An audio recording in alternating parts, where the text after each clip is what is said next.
Hi, welcome to Canada International Student Magazine. Seneca College, which is located in Toronto, has many international students.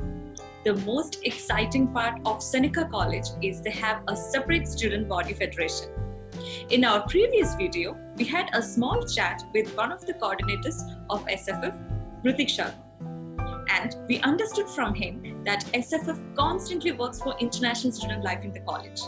They take care of the basic academic needs of the students, student guidelines for the newcomers, etc.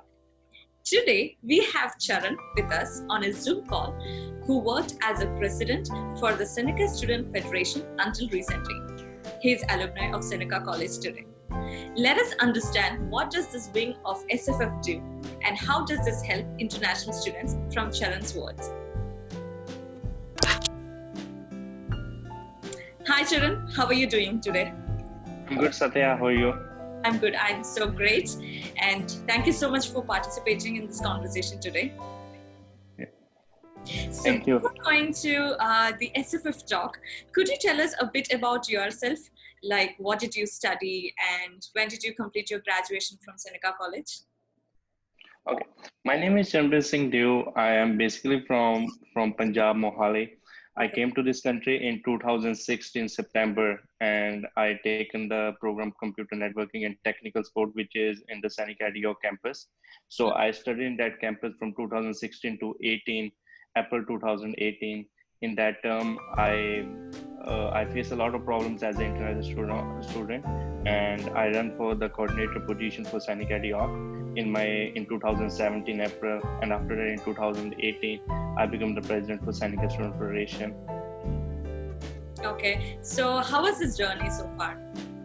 Student journey is, as you know, is very hard when you come to this country. It's totally new. You didn't know what you are facing, and a lot of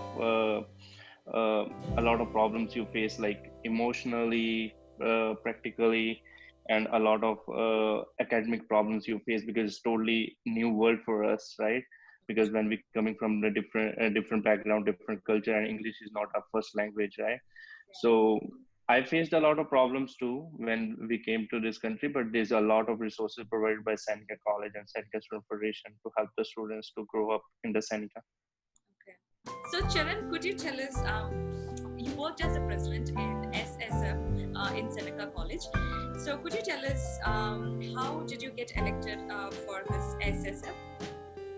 Okay, for the student federation president, like first of all, you have to participate in the student federation for 1 year, and after, like as I had told you before, that I run for the coordinator position first. Then I have a 1 year experience. Then any student who come to the Seneca and take part in the student council for 1 year, they can run for the president. So I ran second year, and I win through the elections.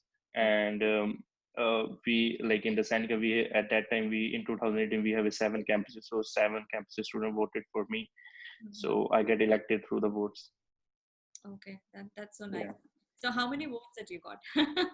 If you may. I think is around 1400. I didn't know the exact number right now. So these elections happen every year, or how was it? Yeah, elections happen every single year, and it's to be a voting process. Like students have to vote for the candidates who are running for the student council positions. Okay. So how long one term is? If you're elected as a president this year? Yeah, so every term is for the 1 year, and I get elected 2 times. First year I get elected by the vote. Second year I just claimed that position. Nobody ran against me. That's good. Yeah. Since you worked as 2 years, 2 years as a president. Yeah. Okay. Yeah. So we can see from your profile that you have contributed so much to the betterment of international student life at Seneca College, and we would want to hear those achievements directly from you. So first of all, I feel like when I came, and I seen in a lot of students the big gap is that, like, when we came to this country, we already given the like IELTS, TOEFLs, or PD exams, right? But when we came to this country, the biggest problem or biggest hurdle for the international student is that they don't understand what professors are saying. right? Because they are speaking very fluently and very quickly. Yeah. It's not that they don't understand English. The problem is that their accent. The accent. Yeah, for them, like already students are getting the 7 bands or like 7.5 bands to get admissions in the colleges, right?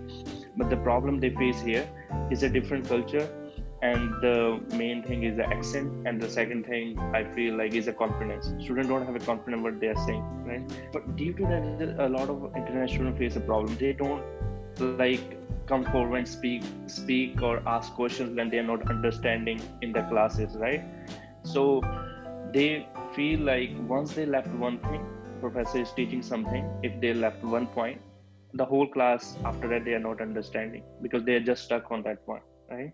Yeah. So that's that type of things like I brought forward when I'm the coordinator. Like professors have to speak in the first semester, they have to be speak slowly because the English, so that student can understand, and students have to be like comfortable with coming forward, right? Yeah. So yeah, like there used to be advisors needed, like students have to be a one-on-one conversation with them. If they are not comfortable with the professor, they can go to the advisor. So Seneca provide a lot of student advisors to the student for every single school too. So Seneca also have a smile mentoring program where like it's a peer-to-peer study. So you can take help from the senior student of the second semester, third semester, and it's the student choice. If you want to take a help from their own community or own country student, you can take help from them. It's easy to understand, right?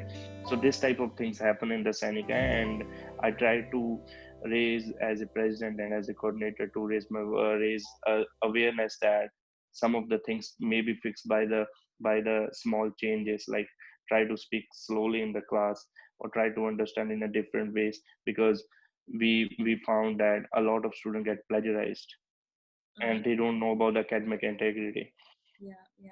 That's a big thing which we have to raise awareness, because international students didn't know about that, and how the cultures back home is not that you have to keep that standard. Only thing which students are thinking in our back homes is only about how to get passed in the exams. Yeah. They Yeah. never think about they have to do the things by themselves and they have to learn, right?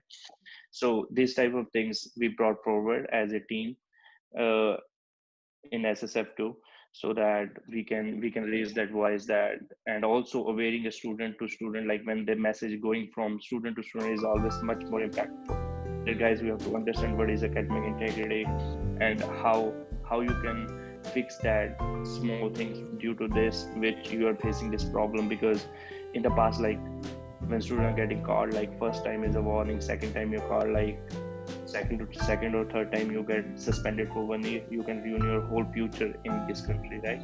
Yeah. So we brought that forward, even both the sides. So I always say the clap happen with the both hands, not with the one hand, right? So both sides have to change a little bit. So from the students, they have to understand this, and the college also have to, is not everything has to be punished, right? So some of the things we have to bring more learning, how to fix that. If we just give a warning to the student, so but when where is that space where we are teaching the student what mistake you did, right? So in my tenure, a lot of changes happen, but Seneca also keep their academic standard high, but also take care how student can learn, and also given opportunities so that they can fix the problems which they are facing in the first or second semester. So Yeah. India has very good education system, and how we have studied, how we learn things in India is completely different from here. For us, passing an exam is quite easy. Also, the pass percentage, it's like 35 marks out of 100. And yeah, of course, copying is against the university or college policies. However, so here it is considered as plagiarism. Plagiarism is considered as biggest academic integrity. If some student is found with plagiarism, then it is equal to a crime here. So it is, yeah. So that is something that students who are coming from India, they are not aware of these things, and they take such things so lightly. So it is so good that SSF taking this initiative and making students understand how important is this academic integrity and bringing awareness about the plagiarism and things like that.